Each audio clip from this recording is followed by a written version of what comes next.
From Wish TV and the All Indiana Podcast Network, this is the News 8 Daily 8 Podcast, a Wish TV News 8 update.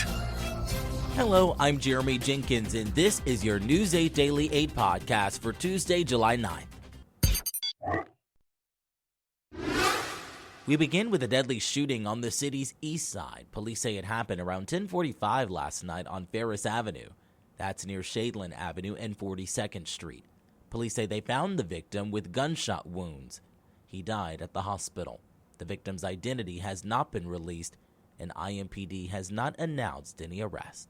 Officials want to connect the Circle City to a nationwide movement aimed at reducing traffic deaths. It's called Vision Zero. The goal of the initiative is to reduce traffic deaths to zero by the year 2035. One component is a 15-person task force created by the city to form an action plan.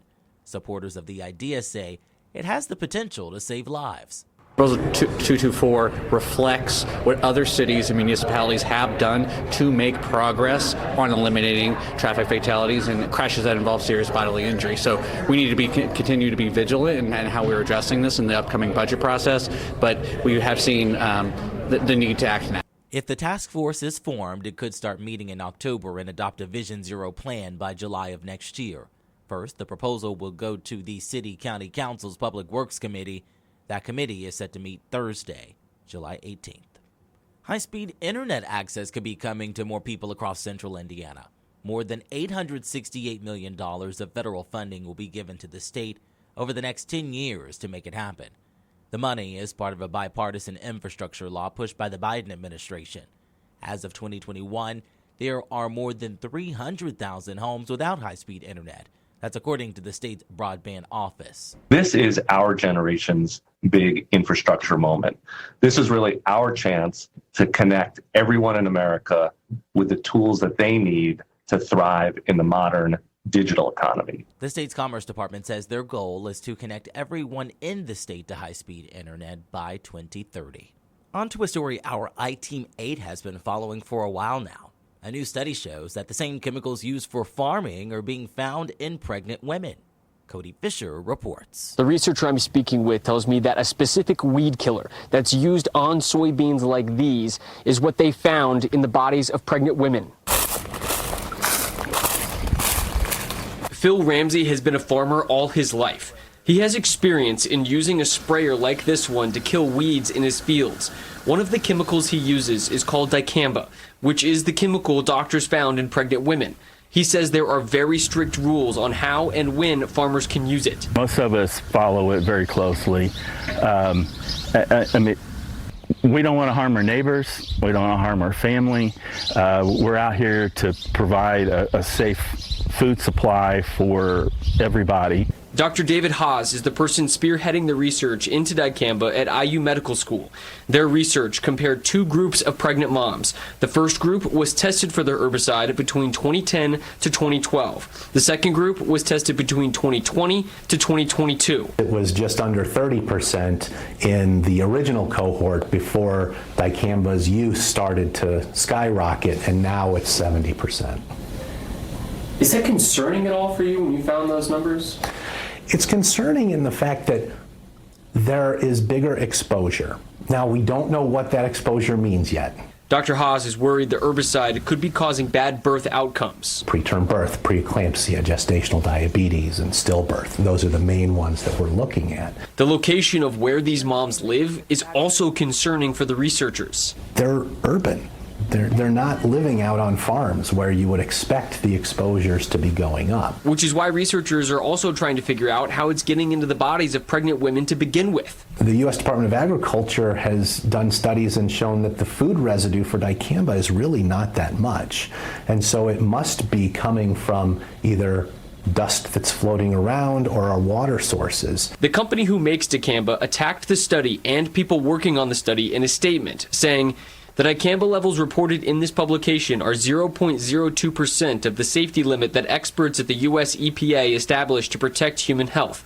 These dicamba levels are not remotely close to any levels of concern and, if anything, just reaffirm there is no health risk. It should be noted that the co-author, Mr. Benbrook, has significant credibility issues and clear monetary motivations. Mr. Benbrook, who is not a scientist or medical expert, has been a highly paid witness against our company in the U.S. Roundup litigation for years.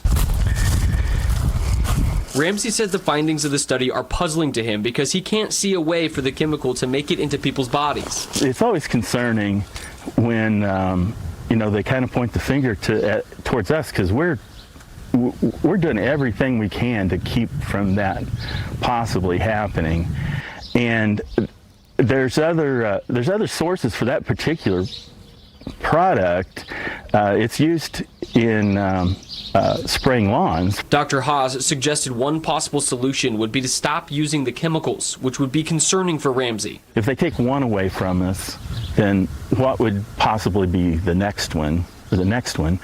And we don't have very many of these particular types of chemicals to help us kill the tough weeds that are already up and growing. The researcher I spoke with tells me he wants to use this study as a springboard for further research to determine if the chemical they found in pregnant women is doing any damage to their babies. Reporting in Shelbyville, Cody Fisher, iTeam8, Wish TV, wishtv.com, and follow us on Facebook for updates. Let's talk sports. It's official. Pascal Siakam is staying in the Circle City. The All-Star forward signed his max contract yesterday to stay with the Pacers another 4 years. Valued at just under $190 million, it's the second largest contract in Pacers history. This is a place where I want to be, and I think, like I said, being on the court playing, the fans, like how can you not like this, you know what I mean? And we have ambitions and we want to continue to win. We have an exciting, growing team. Everything about it says, stay. Siakam says he's excited about continuing his work with the team. One of the things he's hoping for, another championship. When it comes to the weather, Storm Track 8 says it will be a mostly cloudy day with some scattered showers and storms.